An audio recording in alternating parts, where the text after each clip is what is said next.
अल्हम्दुलिल्लाहि रब्बिल आलमीन वल आक़िबतु लिल मुत्तक़ीन वस्सलातु वस्सलामु अला सय्यिदिल अंबिया'i वल मुरसलीन व अला आलिहि व सहबिहि अजमईन इला यौमिद्दीन। क़ाल अल्लाह तबारक व तआला फ़िल क़ुरआनिल करीम वल फ़ुरक़ानिल हकीम ला यमस्सुहु इल्लल मुतहहरून। दुरूद शरीफ पढ़ें।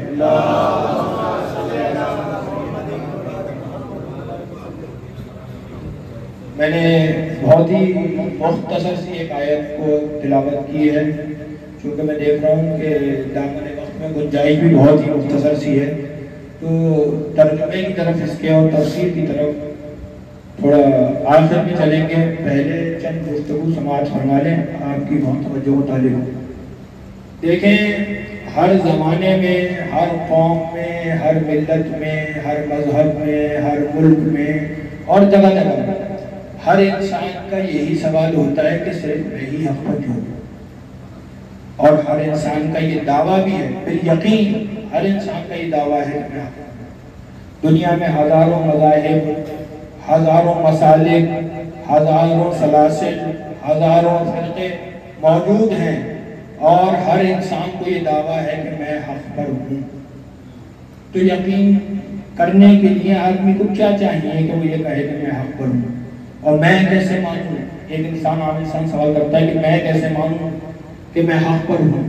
तो कुरान जिसे कहना चाहिए किताब हक़ है, और ये कुछ जिसे कहना चाहिए तराजू बनाता है, कुछ मीज़ान बनाता है, कुछ पैमाने रखता है कि इस पे उतरोगे तो हक़ हो गए, और इस पर उतरोगे तो दीन पर हो गए, इस पर उतरोगे तो सही हो गए।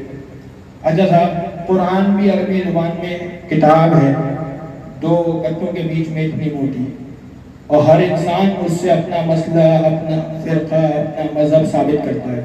आप जिसकी बात सुनेंगे वो कुरान पढ़ेगा, और कुरान पढ़कर आपसे गुफ्तगू करेगा और सुनाएगा कि देखें साहब, ये हमारी बात की दलील है। तो साहब, फिर हमारी दलील क्यों मजबूत है? हमारी दलील क्यों कर मजबूत है, कैसे मजबूत है, इसकी वजह समझे। कुरान फरमाता है कि ला यमस्सुहु इल्लल मुतहहरून। देखिए, मैं अपने बात की तरफ लेके आ रहा हूँ, खास तवज्जो चाहिए। ला यमस्सुहु इल्लल मुतहहरून, ये तो आप सब जानते हैं कि कुरान के हज़ारों ज़ाहिर, हज़ारों बातें हैं।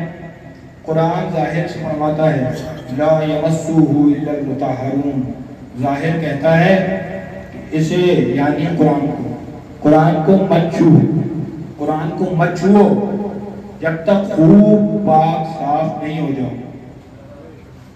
इस आयत का ज़ाहिर ज़ाहिरी तहारत की बात कर रहा है, इस आयत का बातिन बातिनी तहारत की बात कर रहा है।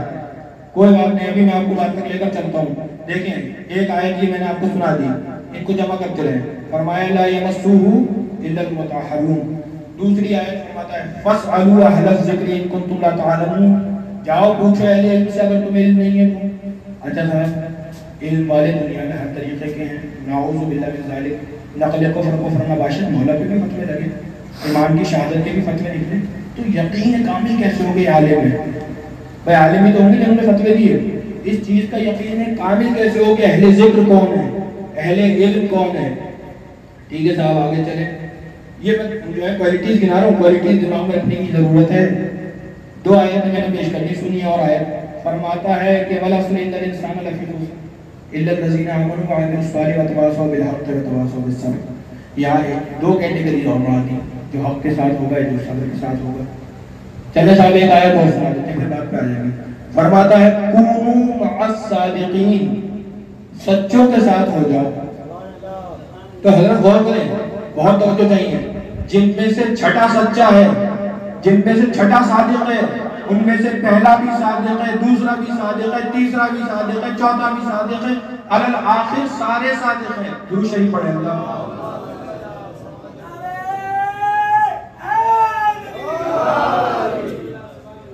तवज्जो का तालिब है, तवज्जो तालिब है।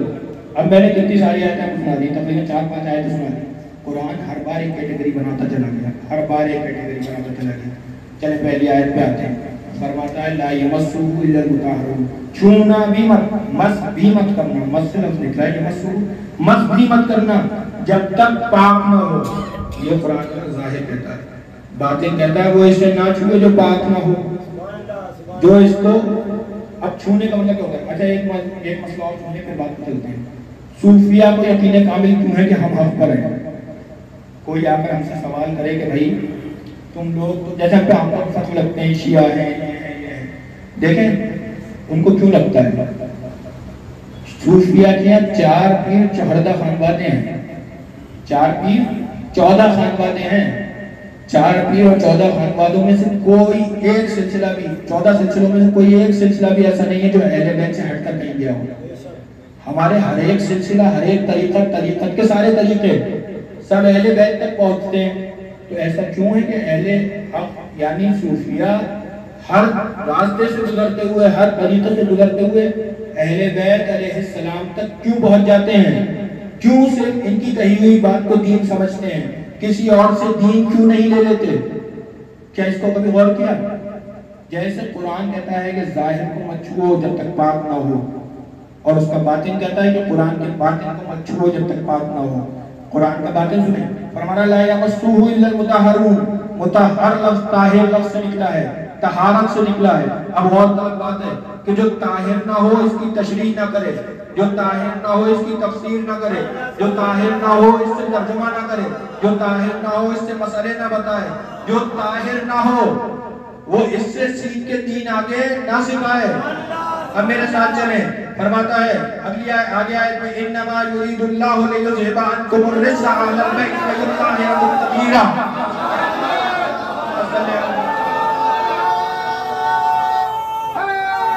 इन्नमा युरीदुल्लाहु लियुज़हिबा अन्कुमुर रिज्सा अहलल बैत, अहले बैत हमने तुमसे रिज्स को दूर कर दिया, हमने तुम्हें रिज्स से दूर कर दिया, रिज्स को तुमसे दूर कर दिया, खूब पाक साफ कर दिया। इन्नमा युरीदुल्लाहु लियुज़हिबा अन्कुमुर रिज्सा अहलल बैत व युत्ताहिरकुम तत्हीरा, और तुम्हें तो बहुत पाक साफ तहारत वाला कर दिया। देखें कुरान को किसी तशरीह तर्जुमे तफसीर की जरूरत नहीं, अपने एक लफ्ज का मुहाफिज दूसरे लफ्ज का नाखुद है। पहले फरमाया इसको ना छुए जो ताहिर ना हो, आगे जाके बता दिया ताहिर कौन है। जरा सी सोच और कोई बात है। अल्लाह ने यकीन के साथ कह सकता हूं कहीं नहीं कहा कि कुरान को हिफ्ज करो, जिससे देखा हो बताए, कहीं नहीं फरमाया कुरान को हिफ्ज करो, हमेशा फरमाया कुरान में तदब्बुर करो, कुरान में गौर करो, कुरान में फिक्र करो, और ये उस फिक्र का नतीजा है, फिक्र करो। तो देख लो एक जगह फरमाया जो तहारत ना रखता हो ना छुए कुरान को, और एक जगह ताहिर बता दिए। इसलिए सूफिया कुरान के जाहिर को, कुरान के बातिन को, कुरान के हर एक फैसले को अहले बैत अलैहिस्सलाम से सीखते हैं। जब ख्वाजा हसन अल बसरी सीखने गए तो अमीरुल मोमिनीन के आगे दस्ते तलब दराज किए, जब मारूफ कर्जी सीखने गए तो इमाम रज़ा के आगे दस्ते तलब दराज किए। मतलब समझ लो सूफिया से कि नहीं, हज़रत क़िबला इमाम सालिकीन फरमाते हैं कि वैसे तो हर जात का है राज पिदाई, लेकिन जो मिला है मिला हसनैन के दर से।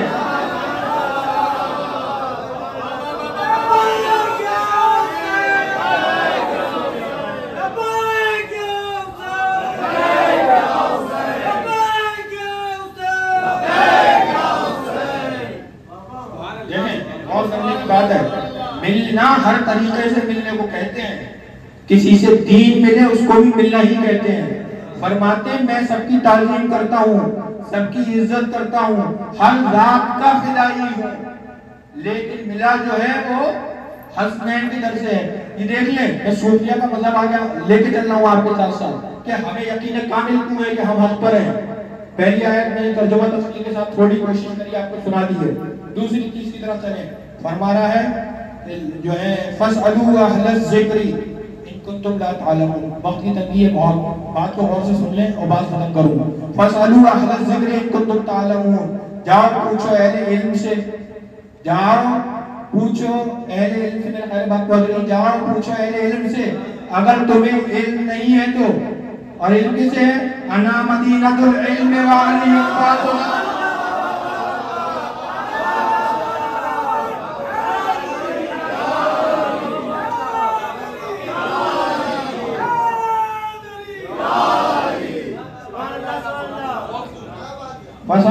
अहल ज़िक्र इन कुंतुम ला ताअलमून, जाओ पूछो अहले इल्म से।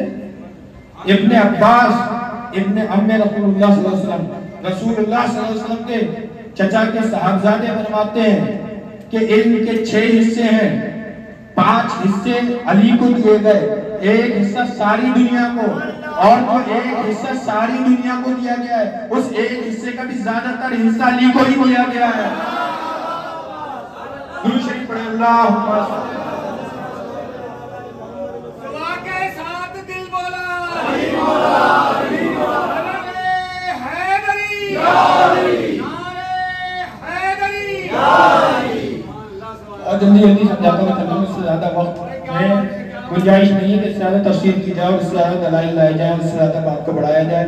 बहुत मुख्तसर वला असर में क्या फरमाया था, मैंने इसको पहले पढ़ लिया, वला असर में इन्नल इंसान लफी खुस्र, कसम की इंसान के बड़े खसारे हैं। चले आगे चले, फरमाता है वतवासौ बिल हक़ वतवासौ बिस सब्र, बात पे आ जाइए, हक वालों के साथ हो जाओ, सब्र के साथ हो जाओ। अब इसमें भी दलील दी जाए, हक वालों के साथ हो जाओ, सब्र वालों के साथ हो जाओ। अली मा हक वाल हक माल अली, कोई दलील अली से बच के जाए तो बात की जाए, कोई दलील अली से बच के जाए तो बात करो, कोई दलील अगर आए तो इस पे गौर किया जाए, कोई एक दलील भी अली से बचकर नहीं निकली। अली मौला, हैदर मौला, अली मौला, हैदर मौला, अली मौला, हैदर मौला,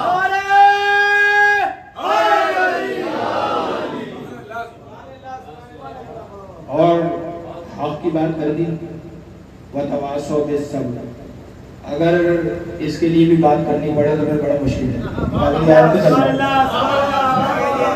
मसाइल पे आ जाऊंगा, अगर इसके लिए बात करूंगा तो फिर बात आगे चल रहा हूँ, मसाइल नहीं पढ़ूंगा। आखिरी चीज, बस आखिरी चीज, बात खत्म। कूनू मअस सादिकीन, सच्चों के साथ हो जाओ। मैं कह चुका हूँ बात को, जिनमें से छठा सच्चा है, उनमें से पहला भी सच्चा है, उनमें से दूसरा भी सच्चा है। और नबी ने अली को अपने सामने कज़ा की मसनद पर बिठाया है। कज़ा जानते हैं? अदालत। अदालत में सच्चे और झूठे का फैसला किया जाता है, और जो सच्चे और झूठे का फैसला किया जाता है उसको नहीं पूछा जाता कि ये सच्चा है कि झूठा है। मेरी बात तक पहुंचे। ये इमामुस सादिकीन है, कुनू मअस सादिकीन में इनका जो दर्जा है ना वो इमाम का है। जैसे हर आयत में कितनी आयत है, इब्ने अब्बास फरमाते हैं जहाँ जहाँ ईमान वालों का जिक्र है वहाँ वहाँ अली उन सबके इमाम हैं। सच्चे होते ही ये ईमान वाले हैं। मैं बात को खत्म करता हूँ। हज़रत इमाम सादिकीन फरमाते हैं कि महशर में मुझे खौफ कोई हो भी तो क्यों हो। मैं सारी बात इस लफ्ज़ के लिए लाया था, महशर में मुझे खौफ कोई हो भी तो क्यों हो, मैं राज उसी सिमत हूँ हसनैन जिधर है। हज़रात नकीब मियां सरकार इमाम सादिकीन की शेर पे ख़त्म करके गए, मैं उनके ही शेर से अपनी तकरीर शुरू करता हूँ। नहीं उज़्र जलवा दिखाने में उनको, नहीं उज़्र जलवा दिखाने में उनको, तजल्ली तो ज़ौक़े नज़र ढूंढती। जो लोग मारे हुए हैं कि अल्लाह के और अल्लाह के रसूल की नज़र उन पर हो, तो उनके लिए ये सरकार तालीम दे रहे हैं शेर में। अगर कोई शख्स चाहता है कि अल्लाह और उसके रसूल की नज़र हो तो वो उस पर और उसके रसूल के लिए खुशनुदी हासिल करे। और वो कैसे हासिल करे और क्या उसका रास्ता है? मेरे वालिद साहब का एक शेर है कि अपने हर गम का इस तरह मदावा करना, अपने हर गम का इस तरह मदावा करना, अपना गम भूल कर शब्बीर को गिरिया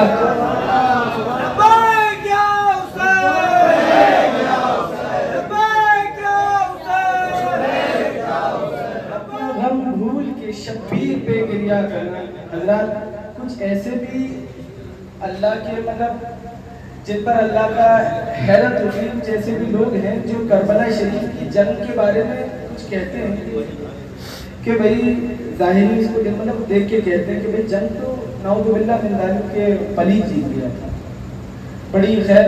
मगर मैं उनसे कहता हूँ कि अगर वो ये कहते हैं तो उनसे कहो कि आज नताइज सामने रखें और बताएं कि पलीत ने कल जिनके 6 माह के बच्चे पे पानी रोका, जिन पे 3 दिन तक दिन को प्यासा रखा, आज बताएं सबीले किसके नाम की लगी?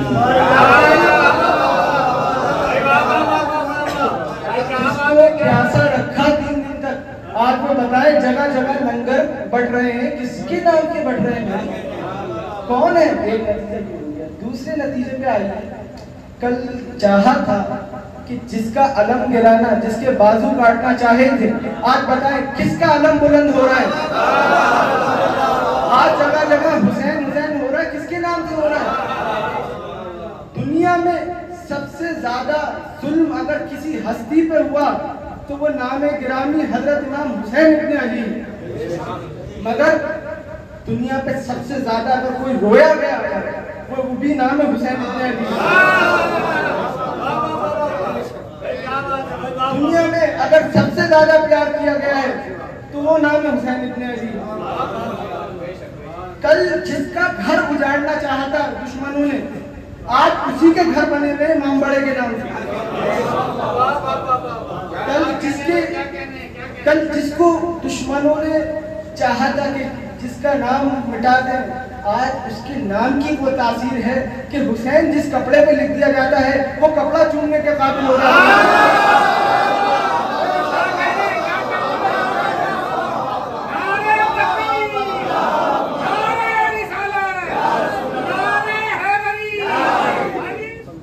जब से मुहर्रमदारी हो रही है तब से बहुत लोगों के सवाल आते थे, फतवे लगते थे।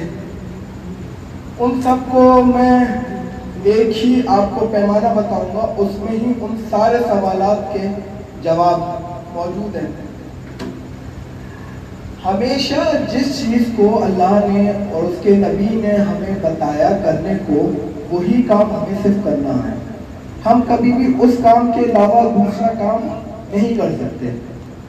जैसे एक एग्जाम्पल लें, जैसे बकरीद का मौका होता है तो उसमें अल्लाह फरमाता है कि कुर्बानी करूं, इब्राहिम की सुन्नत अदा है। आप उस दौर में जिस टाइम पर बकरीद होती है, आप उस टाइम पर ये नहीं कह सकते कि मैं कुर्बानी नहीं करता, मैं रोजे रख लेता हूँ।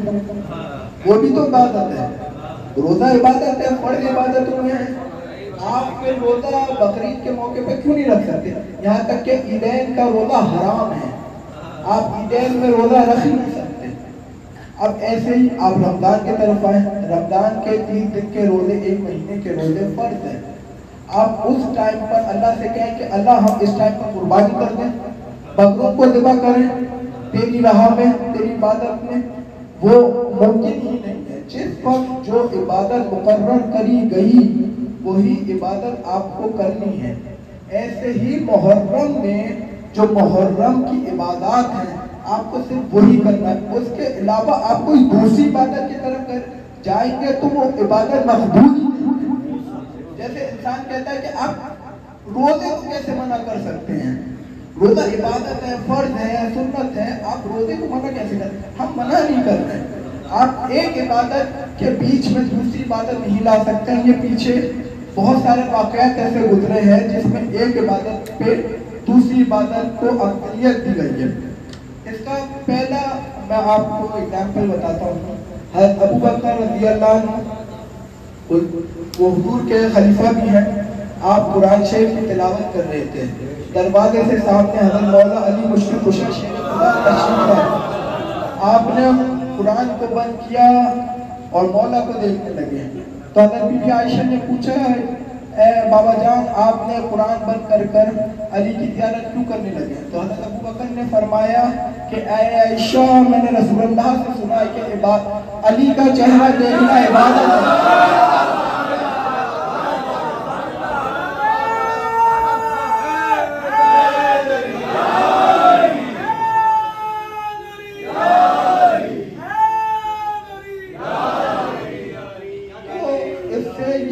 मालूम होती है कि जब एक अजीम इबादत आपके सामने आए तो दूसरी इबादत आप बंद करें। इसका मैं एक और आखिरी एग्जाम्पल देता हूँ जिस पर पूरा मामला खत्म हो जाता है। तारीख में जब फतेह मक्का हुई तो आप लोग जानते हैं वो रमजान का वक्त था। तो रमजान के दौर में जब फतेह मक्का के लिए हुजूर लश्कर लेकर गए थे, आप सब तारीख से मालूम है आप लोगों के कि कितना बड़ा लश्कर था। रमजान का वक्त चल रहा था तो बहुत से सहाबी रोजा रखे हुए थे। रमजान का रोजा तो फर्ज है, लेकिन उस टाइम पे जिहाद था। फतेह मक्का के लिए सारे सहाबी सफर कर रहे थे। तो उसमें रसूलुल्लाह को मालूम पता चला है कि कुछ सहाबी लगातार रोजा रख रहे हैं और उस वजह से उनकी तबीयत नासाज हो रही है। कुछ सहाबा कमजोर भी हो गए, बेहोश भी हो गए। तो रसूलुल्लाह ऊँटनी पे बैठे हुए थे। आपने एक सहाबी को हुक्म किया कि मश्क लेकर आओ पानी का। आप ऊँट पर बैठकर आपने बाबुल मश्क उठाया और ताकि तमाम जितने सहाबा हैं उनको दिखाया और वहाँ पर आपने रमजान में पानी पिया और उम्मत को बताया कि इस मौके पे आप जिस काम के लिए जा रहे हैं वो काम अजीम है। आप जितने सहाबा हैं उनसे रसूलुल्लाह ने फरमाया कि आप सब अपना रोजा खोल लें ताकि आगे फतेह मक्का में पहुंचने के वक्त वो आप कमजोर ना रहें। तो ये है। तो वैसे ही मुहर्रम का जो ये 9 तारीख और 10 तारीख का रोजे के लिए कहते हैं और बाकी करते हैं, तो मैं समझता हूँ कि ये सारी बातें जो मैंने आपको बताई हैं इससे आप समझ सकते हैं कि अब मेरे दूसरे मौजू पर आता हूँ मैं। मेरा दूसरा मौजू ये था कि मुहर्रम दारी जो हम करते हैं हमें किस तरह से करना चाहिए, क्योंकि हम इमाम को तो मान रहे हैं, इमाम के बताए हुए रास्ते को नहीं है, अभी हम तक पूरे तरीके तक नहीं चल रहे हैं। मुहर्रम में आप अपने दिलों में ऐसा सोच पैदा करें कि जब आप हरे कपड़े पहने तो आपका जिस्म थरथराने लगे, आपके आंखों से अश्क बहने लगे। तो ये वो वक्त है कि जब इमाम हुसैन अलैहिस्सलाम नवासाए रसूलुल्लाह मैदान करबला में पहुंच गए हैं, आप पे पानी बंद हो चुका है, आप अपने पूरे खानदान के साथ वहां पे सब्र कर रहे हैं। हमेशा मुहर्रम के चांद रात से लेकर मुहर्रम की 10 तारीख तक आप अपने जहनों में ये चीज हमेशा रखें और कभी भी इस चीज को निकलने ना दें।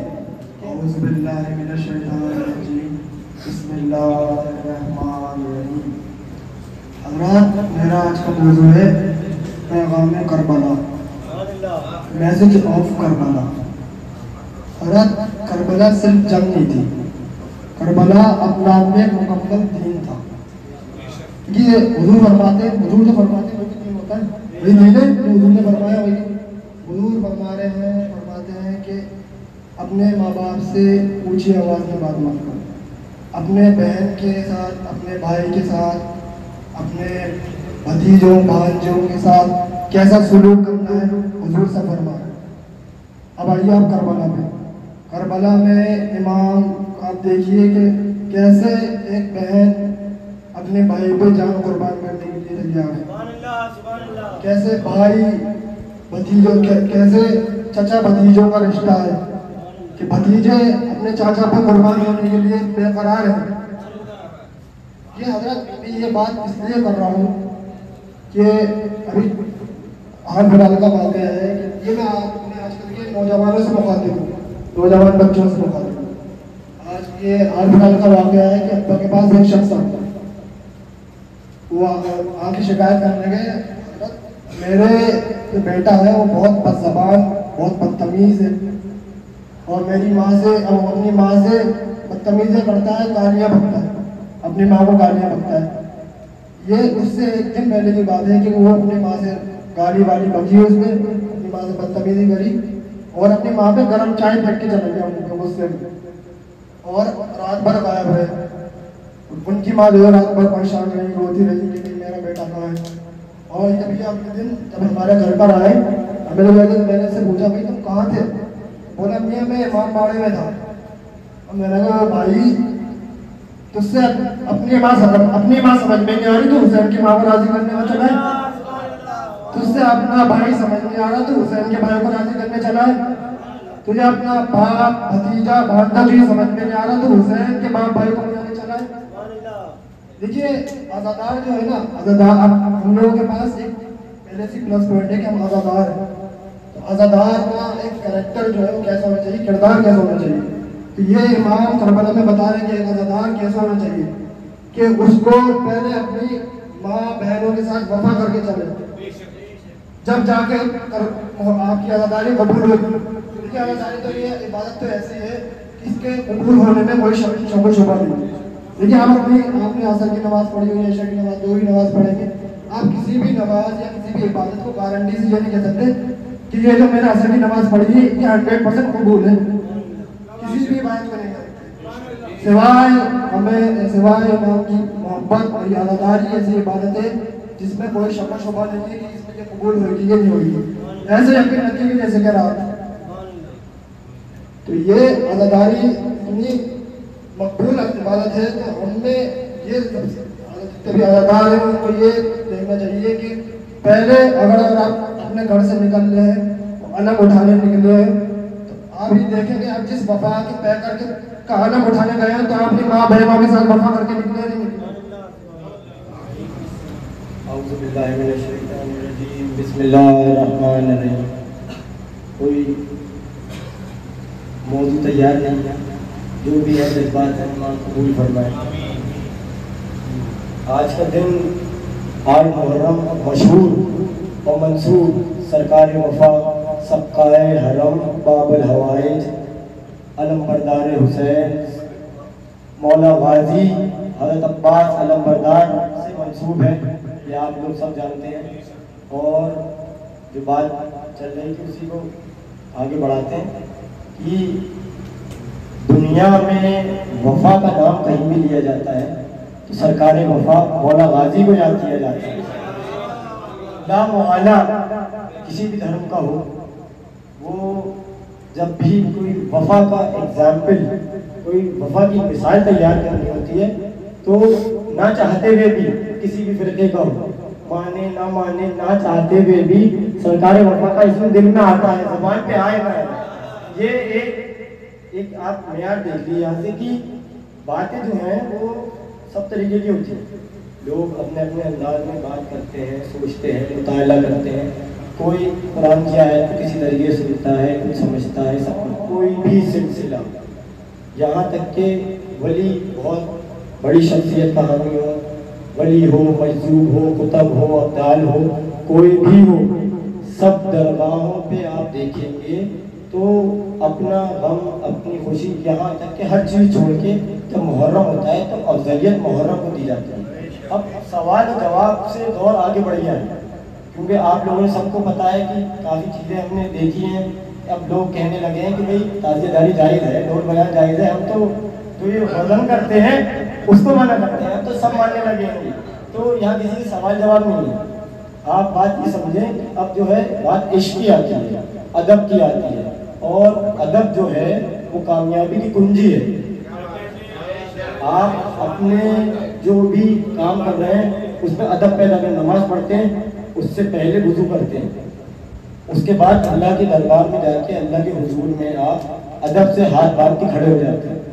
इसी तरीके से जब आप अज़ादारी करें, जब आप जुलूस लेके निकलें, जब आप अलम लेके निकलें, जब आप ताज़िया लेके निकलें, तो उसका अदब करना बहुत ज़रूरी है। इस चीज़ को समझें कि आप भाई हादी मैंने कहा नहीं कहा, फखरी मैंने कहा, कपड़े पे नाम हुसैन लिया जाता है, मुतबर्रिक हो जाता है, उससे शिफा भी मिलती है। अब आप डॉक्टर के पास जाते हैं तो आप 1 घंटे कतार में खड़े रहेंगे, भाई डॉक्टर बड़ा मशहूर है, यहाँ जाऊँगा इससे शिफा है। और उस आका से जिसके पैर की धूल आंखों पे लगाई तो रसूलुल्लाह ने शफ़क़त फरमाई। और शफ़क़त के आगे मैं आपको एक और चीज़ बयान करूँ, सरकार द्वारा ने ये भी फरमाया कि हशर के दिन मैं इसकी और इसके माँ बाप की खुद खड़े होकर बख्शिश करवाऊंगा। अब आप ये समझिए, खुद जो धूल लगाने से पैर की सरकार ये फरमा रहे हैं कि मैं खुद खड़े होकर बख्शिश करवाऊंगा। तो जो सर पे उनके नाम को लेकर घूम रहा है उसके लिए सरकार क्या करेंगे? आप लोग दिमाग पूछिए कि क्या शफ़क़त का मेयार होगा सरकार की, तो वो क्या करेंगे, किस तरीके से अता करेंगे।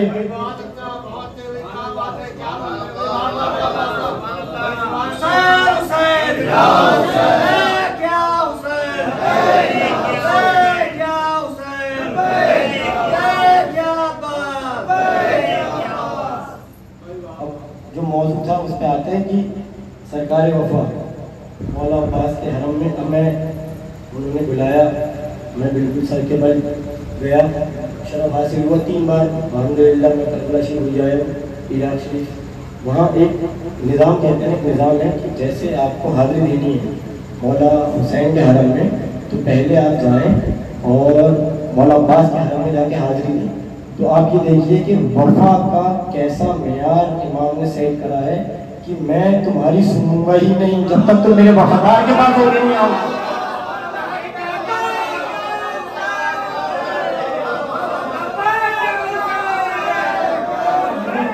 बात सही और गलत तो बाद में डिसाइड करी जाएगी। ये है कि मैं तुम्हारी सुनूंगा ही नहीं जब तक मेरे वफादार के पास होके नहीं आओगे। बाबुल हवाइज है आप, बाबुल हवाइज को क्या समझ रहे हैं? वो बाप जो इसके अंदर आ गया और जिसने जो भी दुआ मांग ली वो कबूल करेंगे। वो अल्लाह अकबर, क्या में आ रहे हैं देख लिए सरकार वफा का। आपसे एक शेर है कासिम मियां साहब को, मुझे बहुत अच्छा लगा, मैंने पढ़ा कि ये जिंदगी तो खुद ही अता है हुसैन की। आशिकों भी है, ये जिंदगी तो खुद ही अता है हुसैन की, या रब हुसैन पाक पे कुर्बान क्या कर। अब ये शेर का सबसे बड़ा एग्जाम्पल क्या है? मौला गाजी।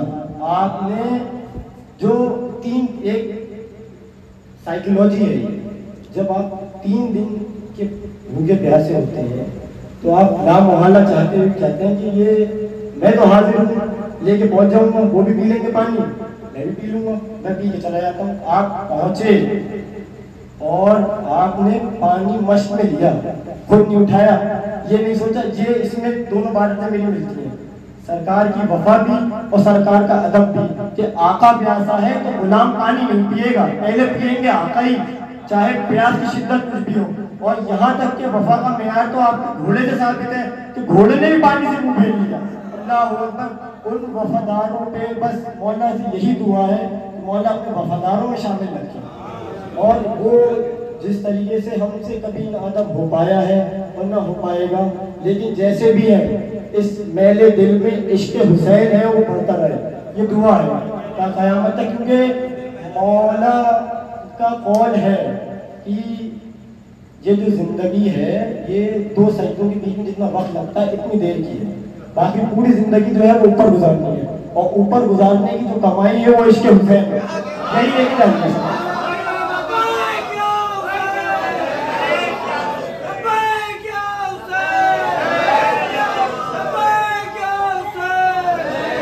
कोशिश करें और अदब के साथ, वफादारी के साथ हम सबको नवाजें, तमाम उम्मत गम हुसैन में गिलिए औजार हो।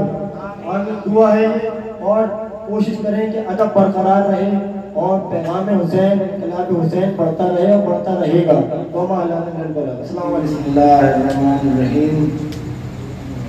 सलातो वस्सलाम अलैका या अबा अब्दुल्लाह या अल हुसैन या साहब अल हुसैन या औलाद अल हुसैन। मैं सिफात इमाम हुसैन अलैहिस्सलाम की बात करने के लिए हासिल हुआ।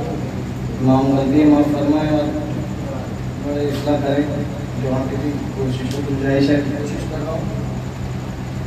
सबसे पहले हज़रात सिफात इमाम हुसैन अलैहिस्सलाम पे बात करने से पहले रब्बुल इज़्ज़त की सिफात बताता हूँ। सिफात यानी कि क्वालिटी, यानी कि गुण, वो बताना चाहता हूँ। अल्लाह कदीम है। कदीम यानी कि जिसकी न कोई शुरुआत है न कोई आखिर। अल्लाह कादिर है, यानी कि हर चीज पे उसका हक है, हर शय पे उसका हक है। आलिम है, जिससे कुछ नहीं छुपा, जिससे कुछ पर्दा नहीं है, जो सब जानता है। अल्लाह मुरीद है, जिस पे किसी का जोर नहीं चलता। मुद्रिक है, जो सब देखता है, सब सुनता है, न जिसकी आंख है न जिसके कान है। मुतकल्लिम है, मुतकल्लिम यानी जो बेजुबान को जुबान दे,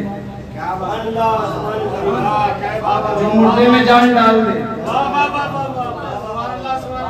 पेड़ से इशारा कर दिया तो पेड़ बोल रहा है, सरकार की तारीफ बयान कर रहा है। और आखिर में सादिक है, अल्लाह सादिक है, सही बोलता है। हजरात, अब मैं अपने मौजू को आगे बढ़ाना चाहता हूँ।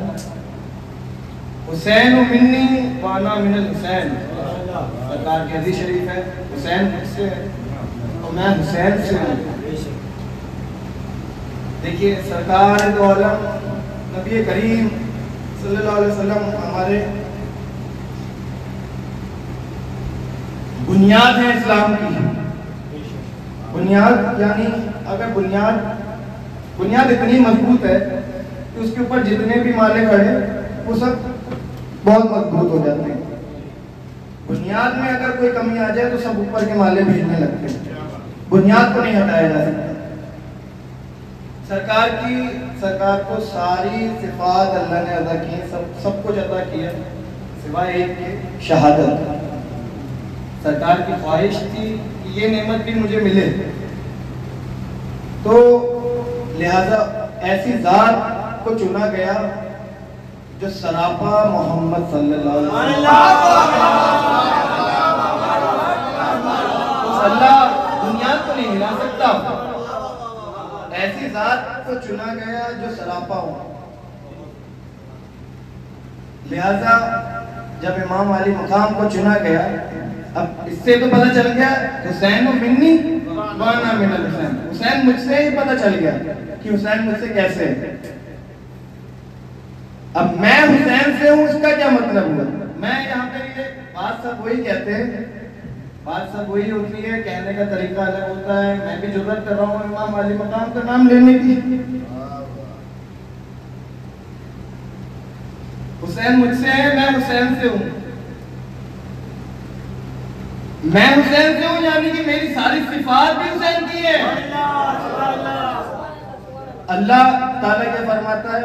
कदीम है, कादिर है, आलिम है, मुरीद है, मुदरिक है, मुतकल्लिम है, सादिक है। और अल्लाह कहता है जो कुछ मेरा है वो सब मोहम्मद का है। जो कुछ मोहम्मद का है वो सब कुछ हुसैन का है।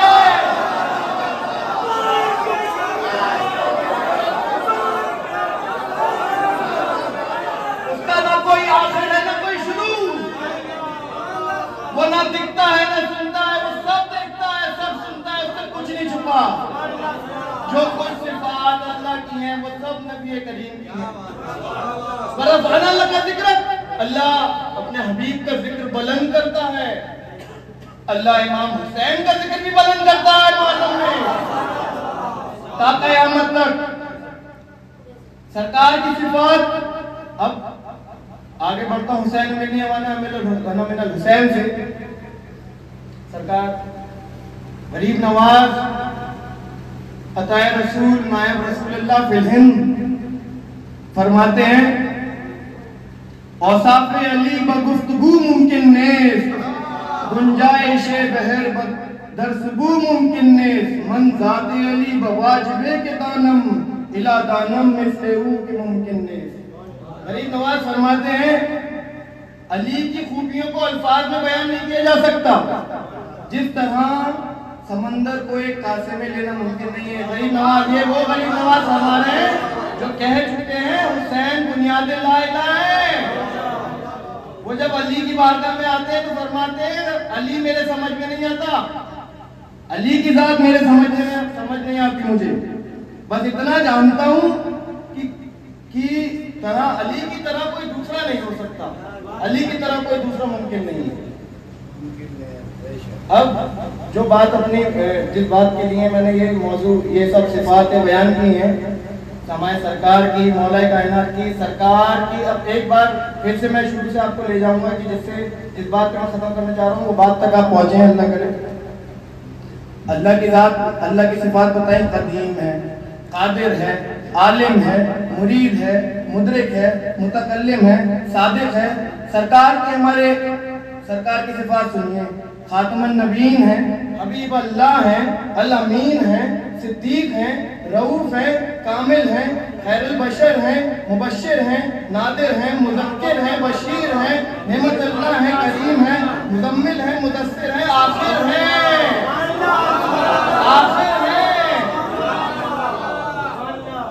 सरकार नियाज पे नियाज फरमाते हैं, चूं साहिबे मकाम नबियो अली तू,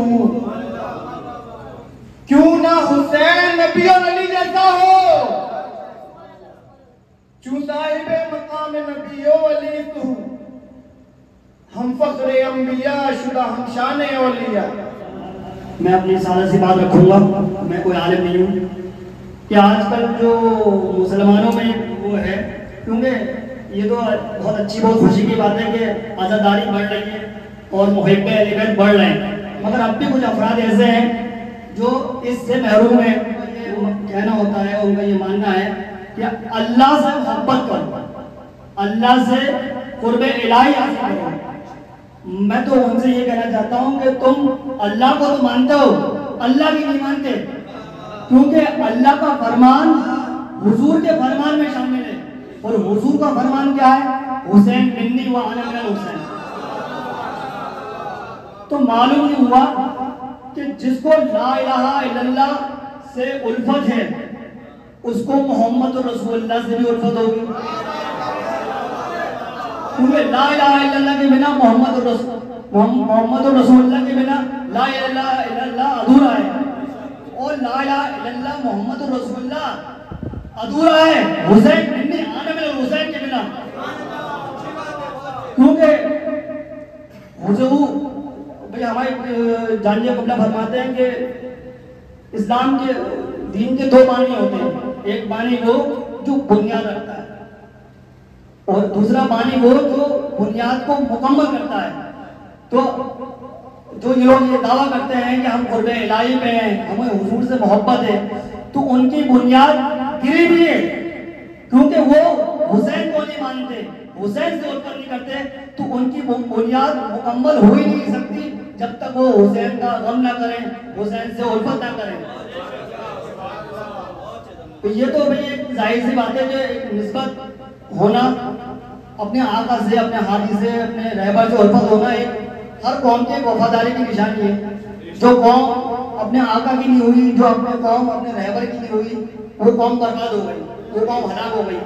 ये तो एक लामवाला एक जाहिरी बात है कि अपने आका से निस्बत रखना वफादारी की निशानी है, अपने आका से जुड़ी हुई हर चीज की निस्बत रखना वफादारी की निशानी है। तो ये तो लोगों में, मुसलमानों में बहुत अच्छी बात है कि वो हुजूर से कि अगर रेश मुबारक की ज़ियारत कराई जाती है तो उसका एहतराम करते हैं, उससे मोहब्बत रखते हैं। अगर हुजूर किसी सहाबा के बारे में ये फरमा दें कि हालांकि सारे सहाबा हमारे लिए एहतराम के लिए लायक हैं, मगर हुजूर अगर के सहाबा की खुसूसन उल्फत फरमा दें तो हमारे दिल में उनके लिए एहतराम बढ़ जाता है, हमारे दिल में उनके लिए उल्फत बढ़ जाती है। और ना कि हुजूर का खून जो इन सहाबा से सबसे अफजल हो,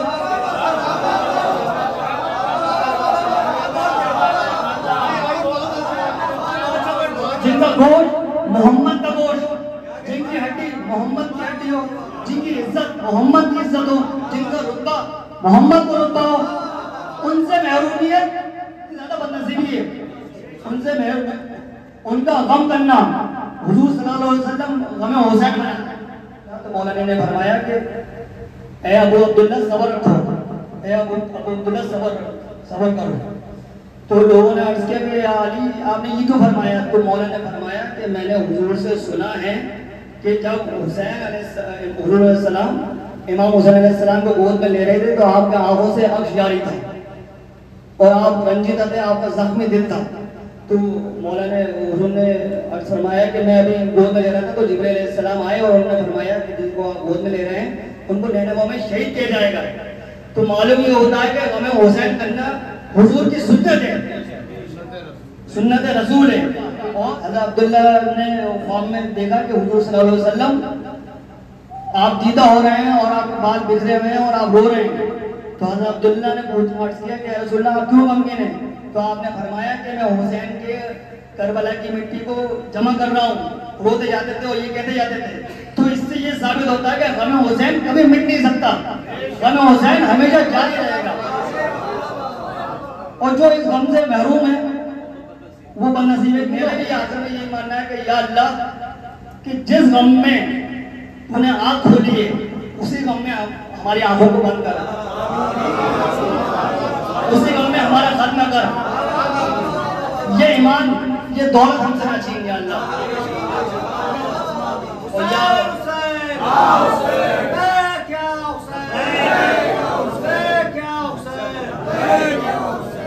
रज़ाए हुसैन, ये रज़ाए इलाही है। औज़ु बिल्लाहि मिनश शैतानिर रजीम, बिस्मिल्लाहिर रहीम। अस्सलामु अलैका या अबा अब्दुल्लाह हुसैन। हुजूर ने हज़रत इमाम हुसैन अलैहिस्सलाम की कुनियत रखी है अबा अब्दुल्ला, नाम रखा था हुसैन। लेकिन हज़रत इमाम ज़ैनुल आबिदीन से साबित है कि इमाम हुसैन के सारे बेटों के नाम अली थे। जब पलीत ने अपने दरबार में पूछा था कि ये मर्द कौन है, तो इमाम ज़ैनुल आबिदीन ने खुद फरमाया था अना अली इब्न हुसैन। तो उसने कहा मुझे तो बताया गया था कि उनके बेटे को करबला में शहीद कर दिया गया। तो आपने कहा, फरमाया नहीं, वो मेरा भाई अली अकबर था। फिर उसने कहा कि ये तमाम सर मर्दों के हैं, इसमें एक बच्चे का सर है, वो किसका है? तो आपने फरमाया वो भी अली इब्न हुसैन है। तो वो एकदम झुल्लाया और उसने कहा कि तुम्हारे बाबा को और कोई नाम नहीं मिला, और भी तो नाम थे। तो आपने फरमाया कि मेरे बाबा कहते थे अगर मेरे 100 बेटे भी होते तो मैं हर बेटे का नाम अली रखता। मुझे अपने बाबा से इतनी उम्मीद।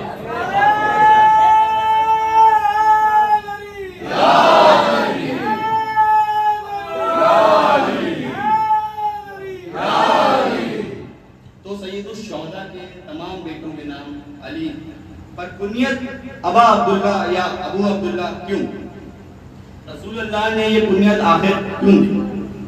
अबा अब्दुल्ला, अब्दुल्ला का बाप। अब्दुल्ला यानी अल्लाह का, अल्लाह की अब्द करना।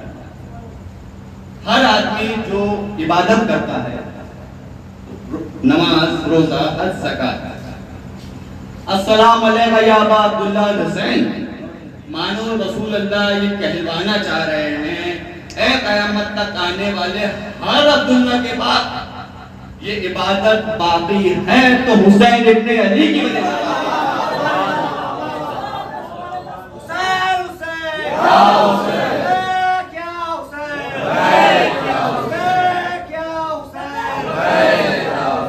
यानी क़यामत तक जो भी इबादत करेगा वो कर्जदार होगा इमाम हुसैन अलैहिस्सलाम। तो अब क़यामत तक के लिए कोई आदमी ये नहीं कह सकता कि मैं इबादत कर रहा हूँ। ये किसी हुसैन ने कुर्बानी दी थी तो इबादत जिंदा है।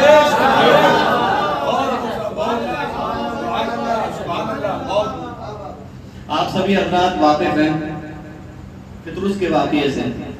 आपने बारहा सुना होगा कि उस फरिश्ते ने इमाम हुसैन अलैहिस्सलाम की विलादत के मौके पे अल्लाह के हुक्म से अपने जिस्म को आपके झूले से मस किया था और उसके परोबाल वापस आ गए। और ये भी सुना था कि उसने इमाम हुसैन अलैहिस्सलाम से मस नहीं किया था, आपके झूले से मस किया था। अल्लाह ने मानो ये दिखा दिया था कि सिर्फ हुसैन नहीं, इमाम हुसैन से जो भी चीज वाबस्ता होगी वो इंसान के लिए निजात है।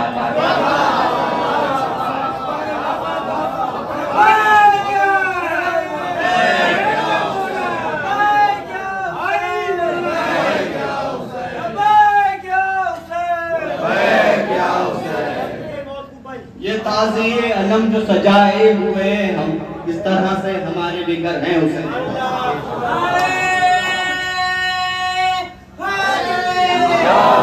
तो हमें समझना चाहिए कि अपनी निजात और शिफात के खातिर इमाम हुसैन से जो भी चीज निस्बत की है उसे हम अपने दिल के करीब रखें, अगरचे हम फितरुस की तरह अपनी जिंदगी में परवाज चाहते हैं। तो बहरहाल इस वाक़े में एक और बात का जिक्र जो है वो मैं करना चाहूंगा कि फितरुस के बल ऊपर थे, उसके आखिर क्यों छीने? अल्लाह ताला ने फितरुस को किसी काम से जमीन पे भेजा कि ये काम करके आओ।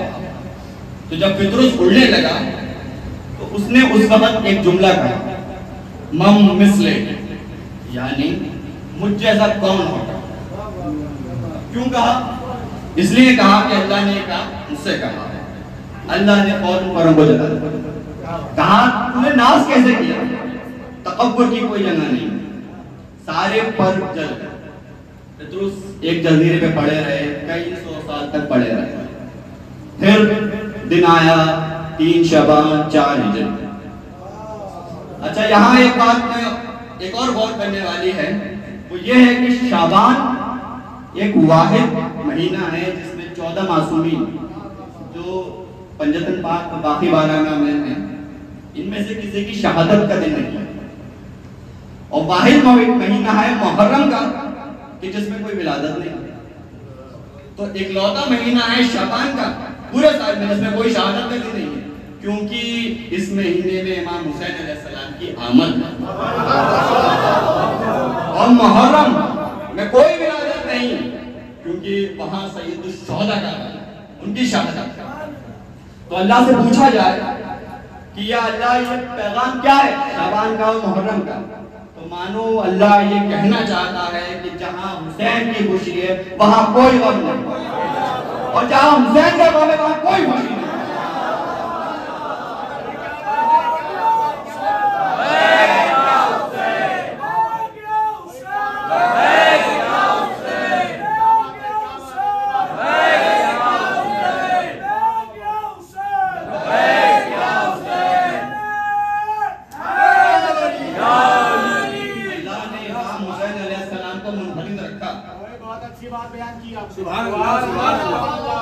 तो बहरहाल जब 3 शबान को पतरस ने देखा कि जिब्राइल आ रहे हैं, कई 100 साल के बाद देखा, और जिब्राइल अलैहिस्सलाम कई हजार फरिश्तों के साथ आ रहे हैं, तो सोचा कि कोई खास बात है।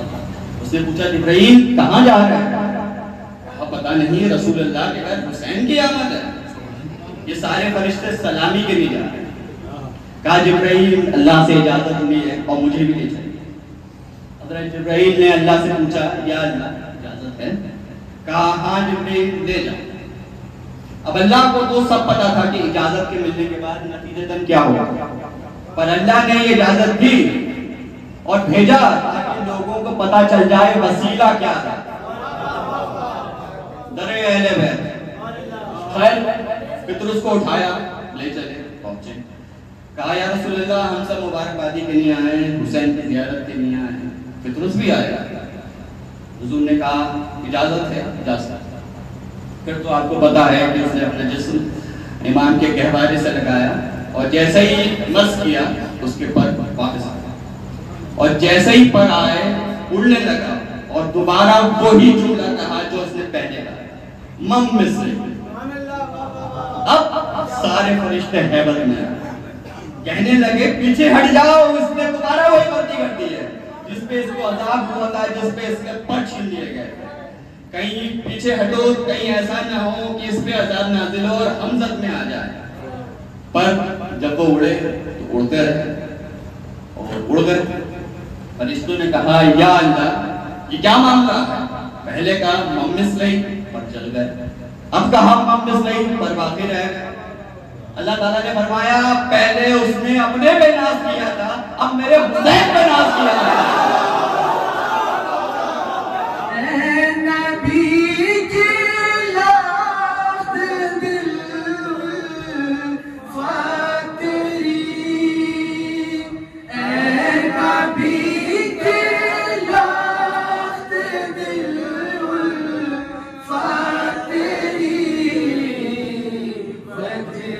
खुशनूरी